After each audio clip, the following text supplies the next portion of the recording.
Dengan riwayat pelanggaran akademik memiliki resiko 4 kali lebih tinggi melakukan pelanggaran etika saat bekerja. Lalu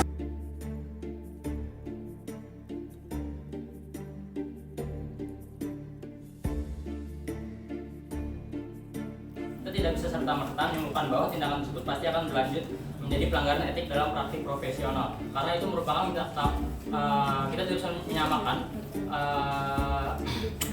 antara akademik dan juga pas saat kerja, karena kita akan memiliki tanggung jawab yang berbeda di situ. Sikap ini sangat mungkin terbawa ke dalam praktik profesional, di mana kontektor atau penutur farmasi yang tidak berintegritas dapat melakukan tindakan yang membahayakan pasien. Untuk pelanggaran dalam akademik itu tentu akan relevan atau mencerminkan pelanggaran di dunia profesional atau kerja kita. Seperti regulasi dan pengawasan dalam praktik profesional itu lebih ketat dari profesi farmasi itu diatur secara ketat oleh undang-undang dan kode etik, termasuk dari kode etik apoteker Indonesia dan juga peraturan pemerintah nomor 51 tahun 2009.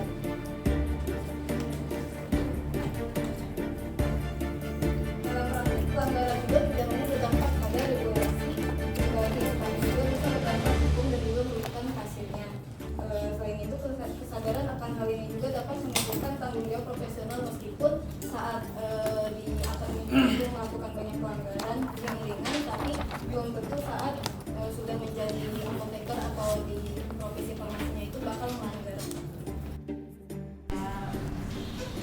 Menurut studi fMRI dengan Human Behavior tahun 2021 menunjukkan bahwa otak yang terbiasa melakukan kecurangan di akademik mengaktifkan pola neural yang sama saat melakukan kecurangan profesional. Di Fakultas Farmasi UI, mahasiswa yang ketahuan memalsukan data praktikum 3 kali lebih sering melakukan kesalahan resep saat mereka. Ini bukan kebetulan, melainkan pola yang sistematis.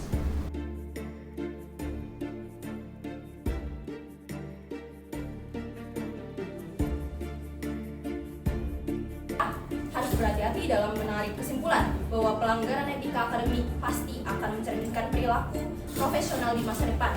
Dalam penelitian yang saya lihat menekankan bahwa pemahaman akan dampak plagiasi penting dan membangun kesadaran tentang pentingnya menjaga integritas intelektual dan menghargai hak cipta orang lain. Tetapi melalui penerapan kebijakan yang ketat, pendidikan etika yang komprehensif, dan penggunaan teknologi deteksi plagiasi diharapkan dapat mengurangi insiden plagiasi dan mempromosikan budaya akademik dan profesional yang menghargai kejujuran, transparansi, serta kreativitas dan otentik dalam penciptaan dan penyebaran pengetahuan. Pelanggaran etika akademik oleh mahasiswa farmasi tidak selalu mencerminkan niat jahat atau karakter profesional yang buruk, melainkan sering terjadi karena kurangnya pemahaman, tekanan situasional, bimbingan yang minim, dan kondisi yang terpaksa.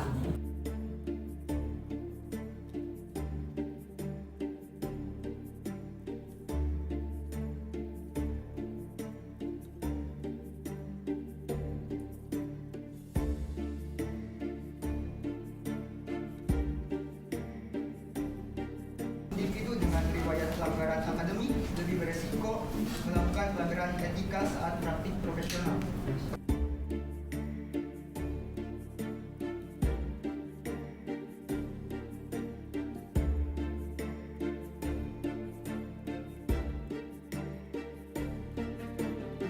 Bukan hanya membentuk karakter seseorang, tapi juga menyediakan lingkungan yang mendukung kepatuhan terhadap etika. Oleh karena itu, pelanggaran akademik lebih tepat dipandang sebagai cerminan kurangnya pembinaan, bukan sebagai indikasi mutlak kecenderungan untuk melanggar etika profesional. Meskipun UU Nomor 36 Tahun 2009 menetapkan bahwa tenaga kesehatan wajib menjunjung tinggi etika profesi pada pasal 23, undang-undang ini tidak secara spesifik mengatur mekanisme pembinaan moral atau pendidikan etika di tingkat akademik, khususnya dalam pendidikan farmasi. Hal ini membuka celah interpretasi bahwa pembentukan etika hanya ditekankan setelah tenaga kesehatan resmi bekerja, bukan sejak proses pendidikan berlangsung. Jadi selama kita belajar kefarmasian, etika itu bisa kita bentuk selama kita menjadi mahasiswa.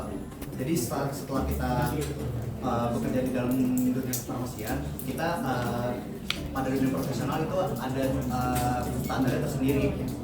Jadi walaupun kita di saat belajar farmasi kita kurang kayak melakukan plagiarisme, itu masih kita bisa ubah, kita tingkatkan etika-etika kita agar kita bisa bekerja di dunia profesional.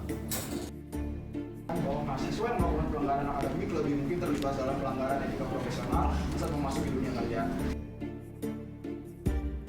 Banyak mahasiswa yang melakukan kesalahan justru menjadikannya sebagai titik balik untuk menjadi lebih bertanggung jawab di dunia kerja. Hal ini diperkuat Kapten 2015 dalam Journal of Business Ethics yang menyatakan bahwa perilaku etis di tempat kerja jauh lebih dipengaruhi oleh budaya organisasi dan pengalaman struktural, bukan masa lalu akademik. Secara hukum, Undang-Undang Nomor 36 Tahun 2011 tentang tenaga kesehatan pun tidak menjadikan catatan akademik sebagai dasar kelayakan praktik. Yang penting adalah kompetisi dan sertifikasi profesi. Maka daripada menilai etika profesi seseorang hanya dari kesalahan masa kuliahnya, lebih adil jika melihat bagaimana dia berkembang, dilatih dan diawasi di lingkungan kerjanya. Saya bertanya, jika seorang mahasiswa farmasi atau tenaga farmasi yang sudah profesional, jika dia sudah belajar etika dan moral tentang kefarmasian, tentang dunia kerja sejak dini, apakah tidak ada kemungkinan ketika dia bekerja di dunia profesional, mereka tidak akan melanggar etika dalam bekerja? Untuk pernyataan pembicara 4 saya akan tanggapi. Seseorang mungkin saja bisa melanggar kode etik saat menjadi sudah profesionalitas, tapi jika memang sudah dipupuk dari dunia pendidikan kode etiknya dengan baik atau integritasnya dengan baik, kemungkinan besar mungkin dia di saat terjun di dunia profesionalitas tidak akan melakukan pelanggaran kode etik. Kami tidak pernah menyebutkan bahwa kesalahan pada dunia akademik itu tidak mewajarkan. Kami mewajarkan hal tersebut dan juga kami tidak pernah menyalahkan bahwa kesalahan pada akademik itu kami salahkan. Tetapi jika bisa dicegah, kenapa tidak? Kenapa tidak kita cegah dari sekarang? Karena pendidikan adalah tempat awal di mana mereka membentuk integritas. Pendampingan atau sistem pendidikan yang terlalu mendekatkan hasil daripada proses, maka solusinya adalah reformasi pendidikan, bukan menghakimi integritas mahasiswa selamanya. Kita harus adil dalam menilai bahwa kesalahan masa belajar adalah bagian dari proses pembentukan karakter, bukan vonis mutlak terhadap masa depan seseorang. Maka dari itu dapat saya tekankan yang seharusnya dilakukan adalah pembinaan, bukan penghakiman. Etika profesional dibentuk melalui proses yang panjang, bukan hanya ditentukan oleh masa lalu. Yang penting adalah bagaimana seseorang memperbaiki diri, belajar dari pengalaman, dan tumbuh menjadi pribadi yang lebih bertanggung jawab. Terima kasih ya sudah berargumen dengan kami, dan mohon maaf jika ada kesalahan kata dari kelompok kami, dan terima kasih sudah mendengarkan dan menyimak hasil data-data dari kelompok kami. Maaf, selebihnya manusia adalah mudah kesalahan. Terima kasih. Terima kasih sudah mendengarkan opini dari kami, opini kontra dari kami. Kurang lebih maaf. Untuk kekurangannya akan kami perbaiki untuk masa depan. Terima kasih.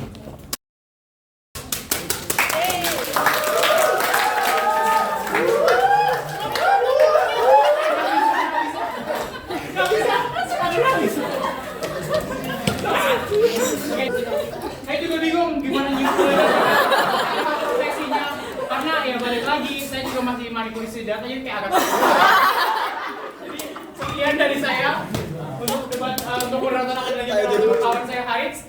Wassalamualaikum warahmatullahi wabarakatuh.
persoalan-persoalan apoteker.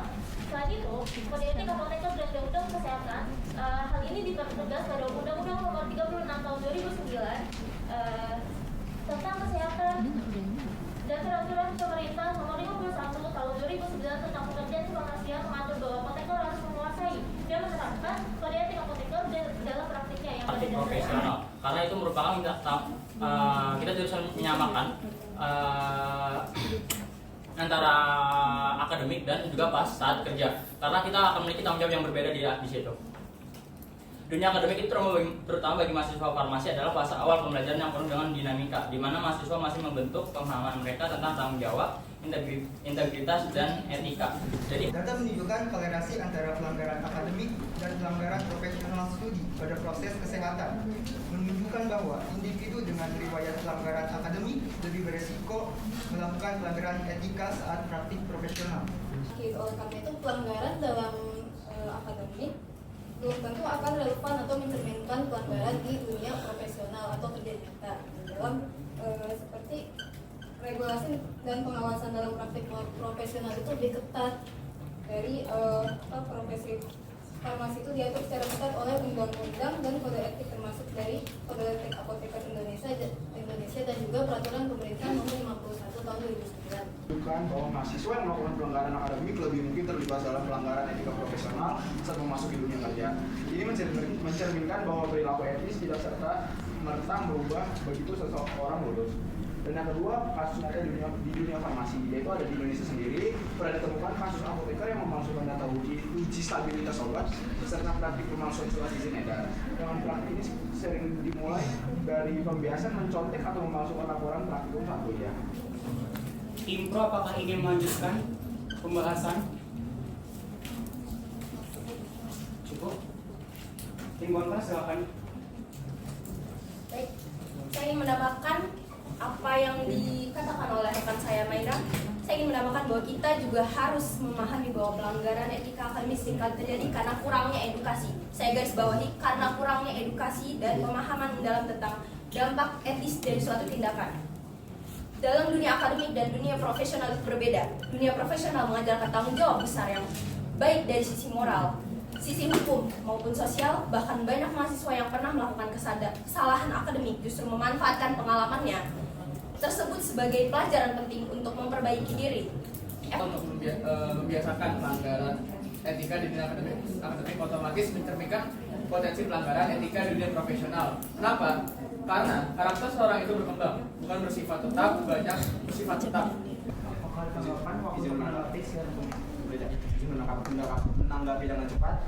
Dalam pernyataan Anda tadi sebelumnya bahwa seseorang ini bisa berkembang dalam dunia profesionalitas, tapi mengapa yang Anda sampaikan itu bahwa di dalam dunia profesionalitas dia melakukan pelanggaran kode etik, dan dalam pernyataan Anda bahwa pelanggaran etik dalam dunia pendidikan itu juga bisa diwajarkan dan juga bisa berubah pada saat di dunia profesionalitas. Terima kasih. Bukan menyebabkan langsung atau menjamin akan terjadi.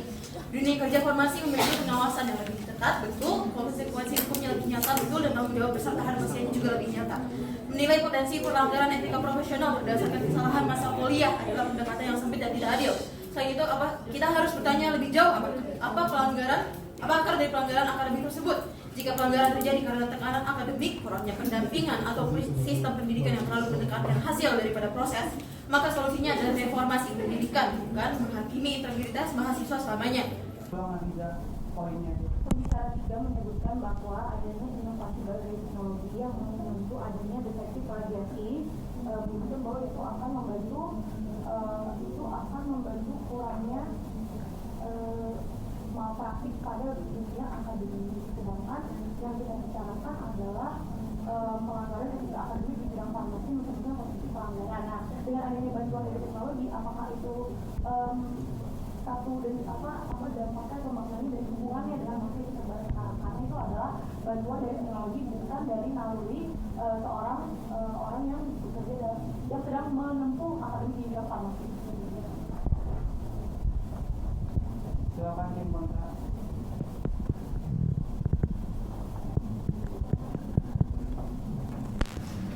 Jika saya sudah menutup debat kali ini, bahwa saya juga bingung gimana gitu profesinya, karena ya manipulasi data jadi kayak agak jadi sekian dari saya untuk debat untuk moderator akademik kawan saya Haris. Wassalamualaikum warahmatullahi wabarakatuh.